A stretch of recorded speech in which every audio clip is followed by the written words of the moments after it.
I can't even muster up enough energy to do this video, but I guess I have to for everyone subscribed to the channel and all that, and shout out to you guys. But just got the news. Unfortunately, the worst has happened. It looks like Joel Embiid has a meniscus injury. Don't know if it's a tear or not. I originally recorded this and thought he tore his meniscus based on the Shams tweet, but it looks like Shams deleted the tweet, which is a pretty big detail to fuck up, but whatever. I have a hard time believing that it's not torn, but that is obviously speculation on my part, so I just wanted to add this part in there. I know it's at the very beginning of the video, but had to make the correction here before this video continues for clarification. Chris Haynes is saying that it's an injury. The Sixers are saying it's quote-unquote an injury. They're not specifying it as a tear, and I guess that's just a microcosm of how the Sixers fucking deal with injuries, which is the way they handle injuries is just fucking infuriating. But torn meniscus, don't know the timetable yet because they are going to spend the weekend coming up with a quote-unquote treatment plan, and who knows what that will be. I imagine there really is only like two options. You can either remove part of the meniscus and it'll be a 4 to 6 week recovery, or you do a full repair and it's 4 to 6 months. And I feel like being a fan of this team, I know way more about injuries and body parts and knees and feet and hands and all that bullshit than I should. But here we are again. And I am just pissed off. I am pissed off because this was easily preventable. No, the Sixers could not have predicted that Jonathan Kuminga was going to fall on Embiid's leg while fighting for a loose ball, even though a lot of Embiid's injuries have come from reckless shit like chase down blocks and diving on the floor for loose balls and getting legs tangled up. And because he's a huge human, that means there's more of a likelihood that there will be a leg injury somewhere or someone's going to fall weirdly on a foot or a knee.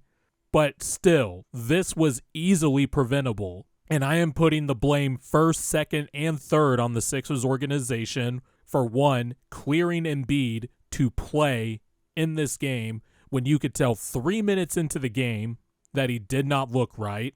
And then two, Nick Nurse for not pulling him when it was very fucking clear that he did not look right. The man was not planting on that left knee. The bothersome left knee that has been bugging him for well over a month.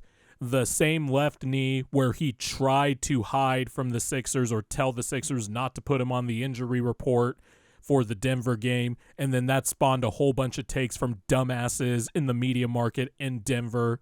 And then two, I'm putting blame on Joel Embiid himself, because for his whole career, he has tried to fight, the injury-prone label and stuff and try to play through shit, and it's very admirable and valiant, but that should not be the deciding factor.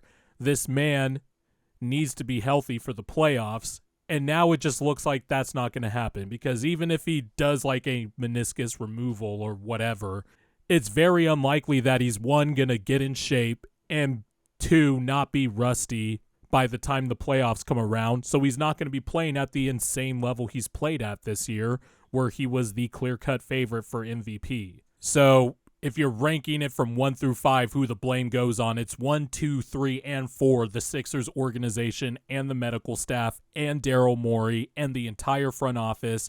It doesn't matter. It just seems to not matter through whatever front office the Sixers have. And this front office has been through 4 different regimes, from Sam Hinkie to Brian Colangelo to the robot that was masquerading as the GM until Elton Brand took over. Brett Brown was there for a little bit too, but that was really ownership. And now Daryl Morey. It just seems like the Sixers just don't know how to fucking handle injuries correctly. And then Joel Embiid for trying to force himself to play on a bad knee.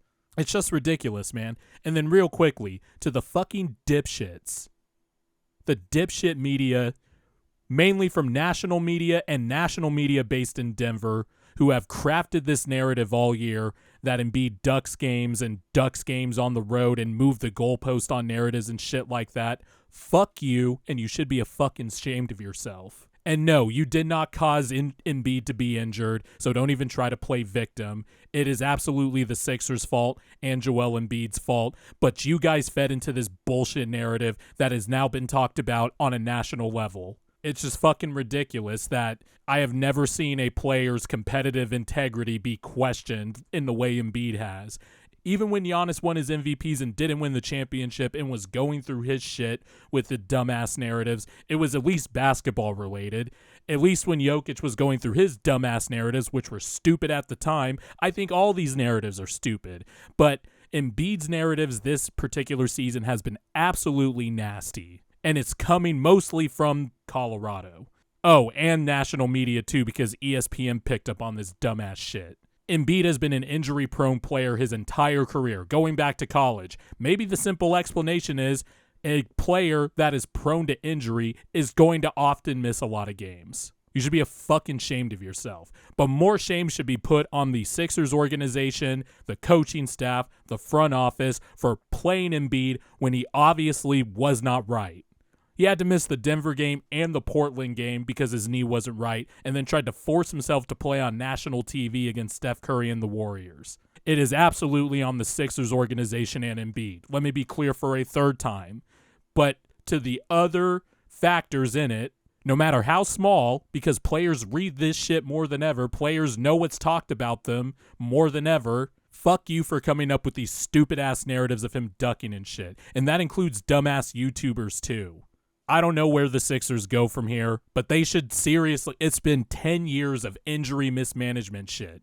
And this is the same meniscus that Embiid tore in his rookie year, and that the same Sixers organization, who was under the front office of Brian Colangelo at the time, hid from the public and was scooped by Derek Bodner, a beat reporter for the Sixers. He basically reported that Embiid had a torn meniscus, but the team lied to the public first and said that he just had a simple knee injury. And then it turns out he actually had a torn meniscus because a beat reporter scooped it out. This team just has a history of injury mismanagement that I have never seen before, and it's fucking infuriating. No matter how many front office regimes change, it is infuriating.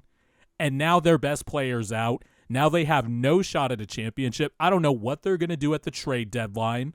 But more importantly, this is the same left knee he's tore his meniscus in before. And we all know what happens when players have multiple meniscus surgeries. There's only so much meniscus in there that you can take out or repair before, it becomes bone on bone. So what is Embiid going to look like plus 32, 33? Because Blake Griffin had multiple meniscus surgeries. And I remember that's one of the more recent examples. And we all see what he looked like by the end of his career.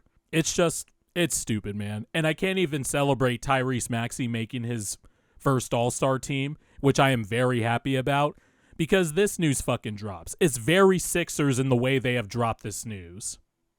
During All-Star reserve, of all things. It's fucking infuriating, man. And again, the blame is mostly square on the shoulders of the Sixers, the coaching staff, the front office, the medical staff, and Joel Embiid himself. Mainly the whole organization, but also the player has to stop himself eventually. Just unbelievable, man. I don't know what the plan is going forward. I don't know what the front office is planning team building wise going forward, but there's just no way the Sixers have a shot this year at whatever goals they had to set out, which was a championship. What's Embiid going to look like if he does come back early? It's not going to be at this level.